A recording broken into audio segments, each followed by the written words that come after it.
Había dado una entrevista Hasta ahora no, en la Jaime. televisión. Yo te prometí la primera entrevista, aquí estoy para cumplir con mi palabra. Bueno, muchas gracias por haber venido. Ahora, comencemos con los temas complicados, la famosa consulta previa, ¿no es cierto? Una ley que se aprobó por unanimidad en el Congreso, gran entusiasmo del gobierno nacionalista de Ollanta-Humala, pero a la hora en que las cosas han empezado a, digamos, a tratar de desarrollarse, el gobierno mismo se ha sentido entrampado en este asunto, ya no sabe qué hacer con el tema y no está funcionando, o sí está funcionando. Mira, como todo proceso que se inicia, es un proceso lento que va avanzando y sí está funcionando. Ya de hecho ha habido una consulta previa en Loreto, con el pueblo Maijuna y Quichua. Es cierto que era sobre un área de conservación regional, pero se han puesto de acuerdo y la consulta previa ha funcionado. Esta fue convocada por el gobierno regional de Loreto. ¿Para qué fin? Para crear un área de conservación forestal, digamos. Ah, para crear un área de conservación, o sea que esa no era conflictiva. Bueno, era muy fácil. Esa no cuenta, digamos. Pero, digamos, cuenta en la medida que afecta la vida de las poblaciones, ¿no?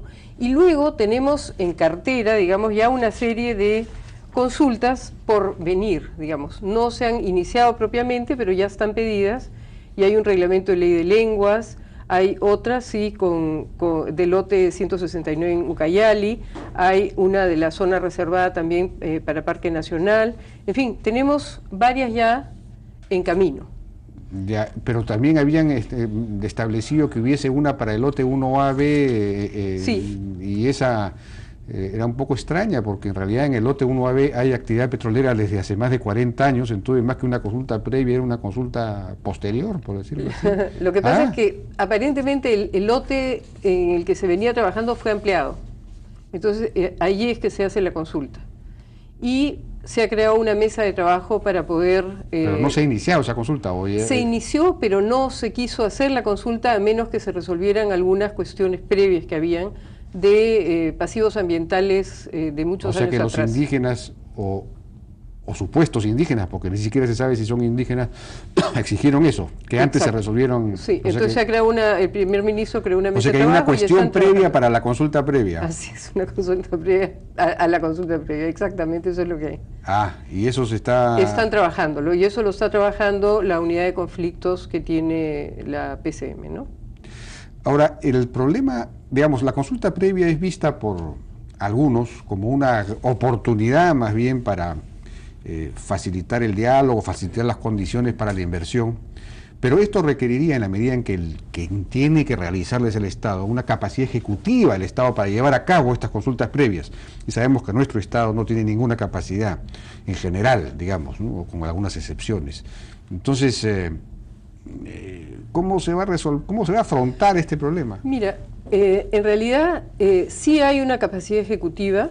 El Ministerio de Cultura tiene equipos de trabajo que están perfectamente preparados para realizar las consultas. Tenemos a los traductores, intérpretes, que acompañan las consultas que se van haciendo.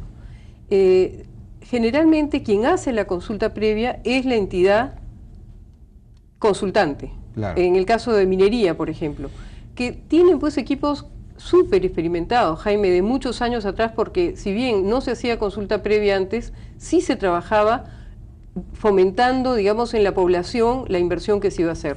Entonces sí hay Eso es una noticia total. No, sí. Que el Ministerio de Energía y Minas haya fomentado, hacía roadshows en el exterior, pero roadshows internos con la población no hacía ninguno. Tiene equipos de trabajo, bueno, he tenido reuniones con el ministro de Energía y Minas y tienen los equipos preparados para realizar las consultas previas. Entonces, ¿cuál es el temor del Ministerio de Energía y Minas de aceptar el tema de la consulta previa? Porque la resistencia en el Ejecutivo la pone el ministro de Energía y Minas, ¿no es cierto? Creo que es el hecho de que es algo nuevo, y generalmente todo proceso nuevo, ya sea en una entidad pública o en una empresa privada, todo lo que es nuevo y cambio crea una dificultad inicial. De ahí, digamos, la importancia de que esta consulta previa se pueda generar en medio de un clima de confianza, tanto para los pueblos indígenas, de que sus derechos serán respetados, como del Estado, que puede entrar a, digamos, con los equipos debidos a realizarla. Porque de hecho, en el pasado, digamos, eran las propias empresas las que lo hacían.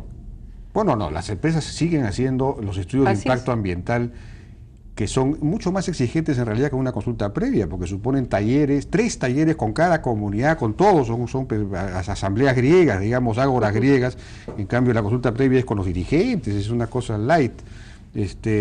Y además, para explorar, por ejemplo, las comunidades tienen que aprobar en asamblea, y si no aprueban, eso es mucho más exigente. Es decir, hay un montón de cosas que se superponen, hay demasiada traba para la inversión. La consulta previa es una más, pero claro, es una más.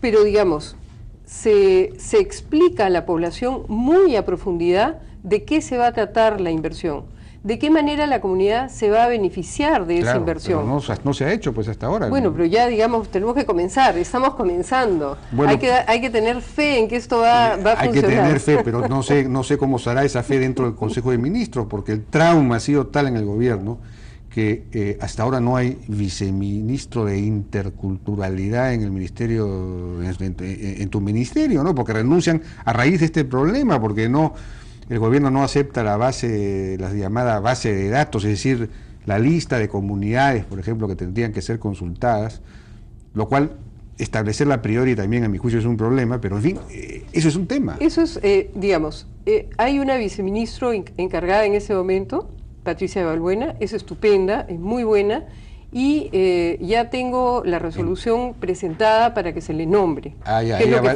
va a ser.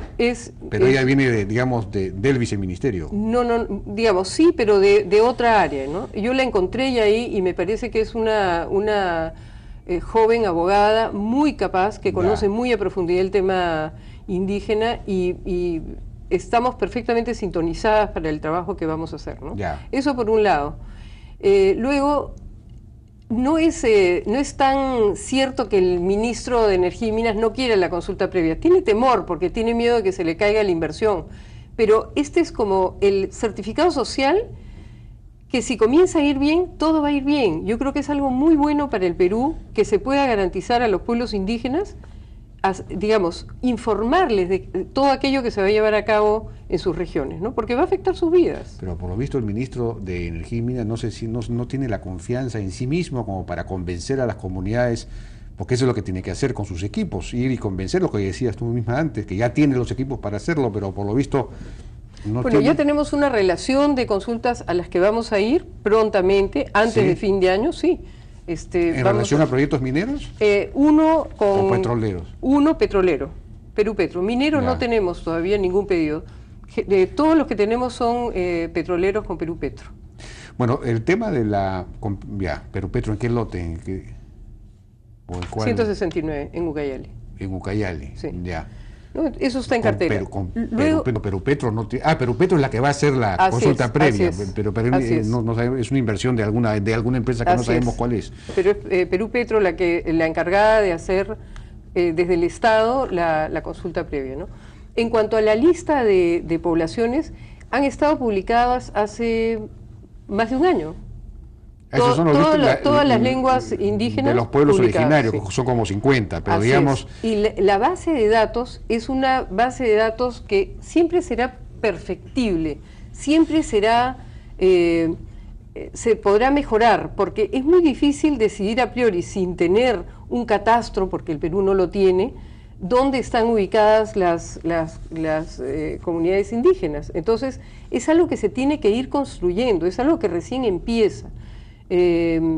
Tengo conversaciones con el Ministerio de Agricultura para que me ayuden en la construcción de esta base de datos. Ellos son el ente rector de catastro ahora para poder hacer un catastro con ellos. Entonces, es algo que se irá haciendo en la medida que vayamos avanzando, ¿no? Yo siempre digo, cuando están muy preocupados, digo, se hace caso por caso. Bueno, pero según el convenio 169 y según la propia ley, para que una comunidad, digamos, sea reconocida como pueblo originario, indígena, se necesita condiciones objetivas, por ejemplo, la lengua materna quechua en este caso, y subjetiva, es decir, que la misma comunidad se reconozca como indígena. Así es. ¿No se podría entonces elaborar una base de datos a priori sin haber consultado a las mismas comunidades? Oiga, ¿usted se considera o no se considera indígena? ¿Ese censo no se ha hecho tampoco? Tampoco se ha hecho el censo, estamos pidiendo que se haga ese censo y de hecho se van a incluir preguntas al respecto. Y por eso es que es tan importante que se entienda que esto es algo que se está construyendo y que se va a hacer caso por caso. ¿Se va a hacer ese censo? Bueno, cuando se haga el censo... Cuando se haga el censo nacional. Eso claro va a ser dentro de 20 años más o menos. 2 años más o menos, 2 o 3 años. La última vez fueron como 15 años, desde el 93 hasta casi 20 años. Como 2 o 3 años es lo que tenemos estimado. 2000, casi 18 años fueron entre un censo y otro. Ahora no sé, ¿va a ser dentro de 2 años un censo? 2 o 3 años, es lo que tengo entendido. ¿Sí? Incluiremos las preguntas estas para autorreconocimiento de los pueblos indígenas. Sí. Ya. Muy bien, eso estaría bien. Por eso es necesario entender que esto se tiene que ir construyendo caso por caso, Jaime. No se puede pensar que vamos a hacer una consulta previa a nivel nacional, claro, una base de datos ya hecha. No tenemos el catastro hecho, entonces tenemos que ir avanzando poco a poco y dando la confianza de que esto es un proceso que se comienza y que servirá para dar confianza al país en materia de inversión y de seguridad jurídica. Tenemos que ir a una pausa, si me permite.